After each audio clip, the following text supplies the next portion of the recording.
Okay, so this is an impromptu video. Nothing scripted or rehearsed here. I'm gonna just roll it off the cuff, and whatever comes out is how I truly feel. There's a lot to get into, so bear with me. I'm gonna kind of level this down a little bit so my arm doesn't get tired.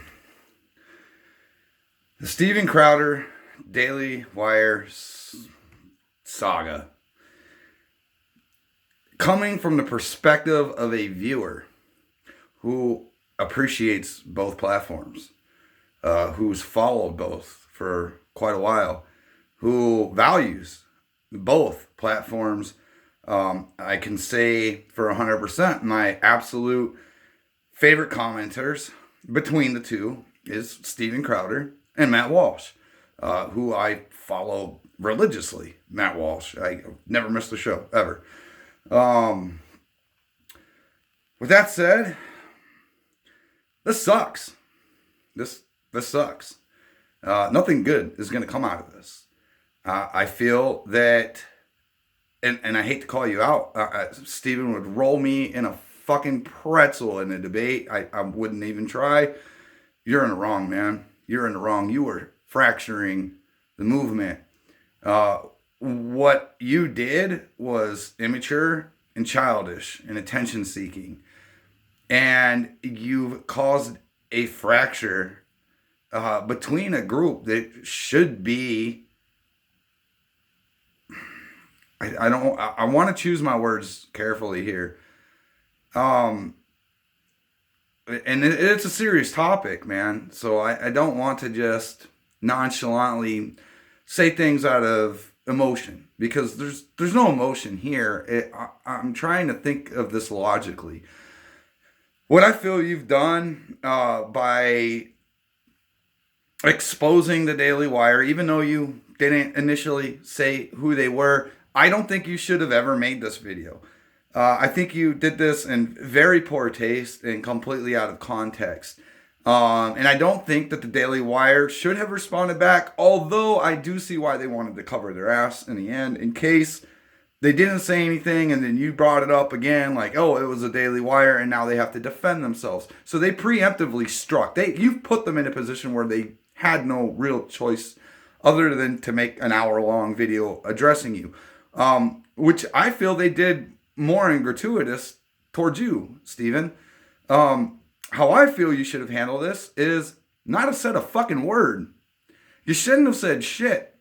If you didn't like the contract, you should have just said no. What you could have done is got on your platform and explained how there are some conservative networks out there that are doing some things within their contractual obligations that you feel are incorrect or wrong or should be handled differently, and then explain why they're wrong and how you should handle them differently going forward, rather than to just take a giant shit on people who are your friends, who are your allies in this fight against the radicalization of the left.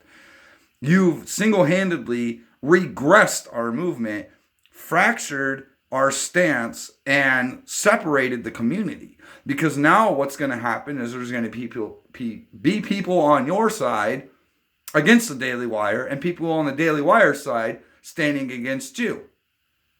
And I find myself among those. However, I would, it would, Matt Walsh would have to be found to be a fucking pedophile for me to ever stop following him. I absolutely love the guy. He's brilliant. And you, Crowder, God, I followed you for so long. This isn't going to make me not follow you, point blank. But I found myself leaning to new people who are very similar, like in mind to me. And I'm nobody. I just started the Conservative Dad channel. I'm really nobody. I was a quiet poster in the movement, meaning I would shit post, on Instagram, Audio God's Instagram, and be banned on Facebook over 220 times for posting conservative outlooks. And then I finally decided I want a voice in this fight too. Because what am I really doing? I have children in this world and their futures are at stake, and I've got to at least do something. I don't have the financial resources to do what Daily Wire or Steven Crowder's doing. But what I found myself doing lately is coddling up to people who were kind of in the background and now they're taking the forefront, such as Mark Dice, Elijah Schaefer. Because they kind of see this from the same angle as I do, and Tim Pool, who is relatively neutral, and I have a lot of respect for Tim Pool. This all sucks, man. I don't know how you're going to fix this. It's on you, Steven, to fix this. It's on you. It's not on the Daily Wire. They don't need to bow to your demands of a contract. They don't need to revamp their entire business model to please you. It's been working for them. They've got a ton of followers. They're doing great. They don't need to do anything to please you. It would have been awesome to have you work under the Daily Wire brand, because your voice probably would have not only helped them get exposure, but would have also introduced you to new audiences that you may not have had before, and your same audiences are going to follow you, because I'm still going to follow you. I'm kind of pissed that you did this the way you did. But I'm also loyal. And that's what pisses me off, was your lack of loyalty. You basically threw them under the bus, especially with the whole Talk Boy video.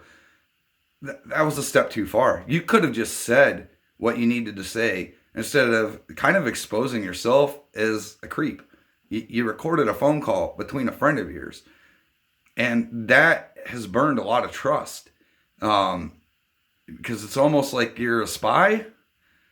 That's not you. It's beneath you. It's beneath you to do something like that. And that's what fucking angers me about this situation, is that people look up to you and you're punching low. Even though Daily Wire is kind of a high target, so I don't really think you could punch low, but that's your friend.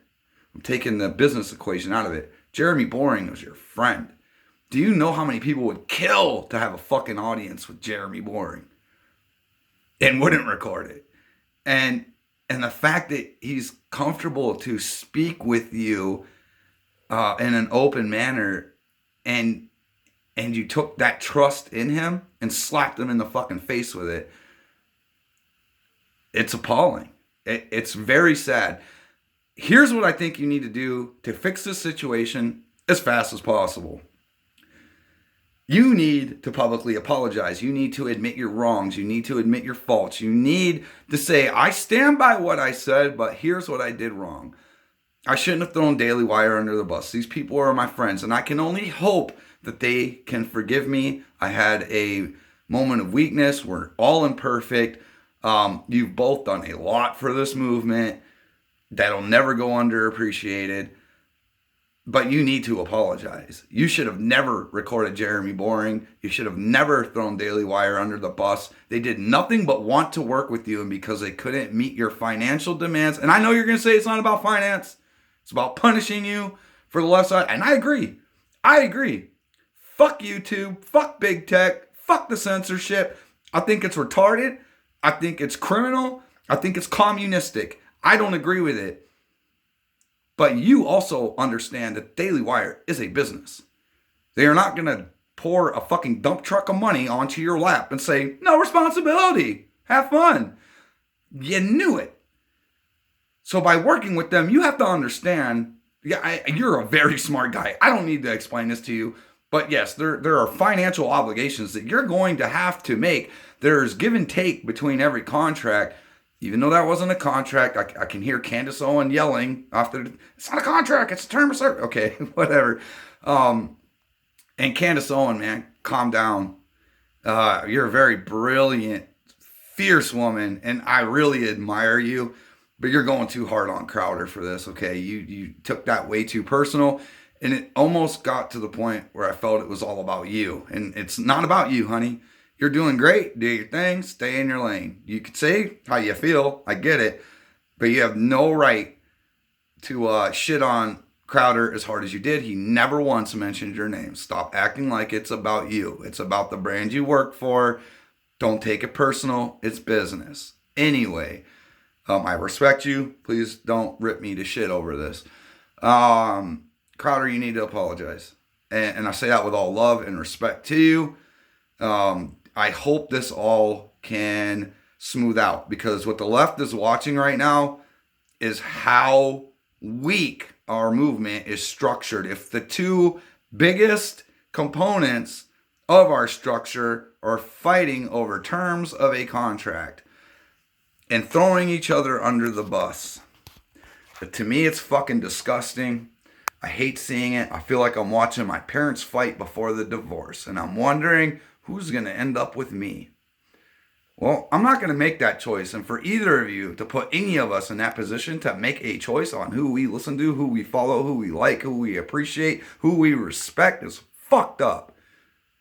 And if that's the way this movement's going to go, I don't want no part of it. I will go start my own fucking movement with whatever money I have and whatever voice I have and whatever people are willing to listen. I'll take Mark Dice with me. I'll take Elijah Woods with me, or they can take me with them. I don't know.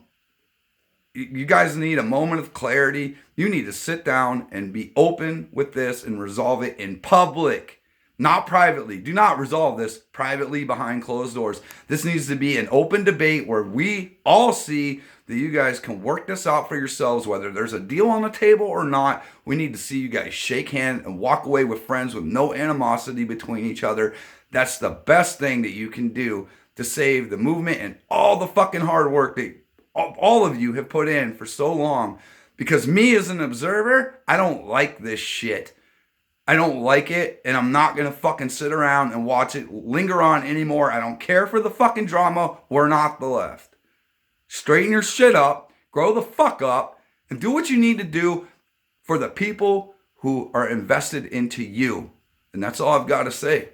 Conservative Dad out.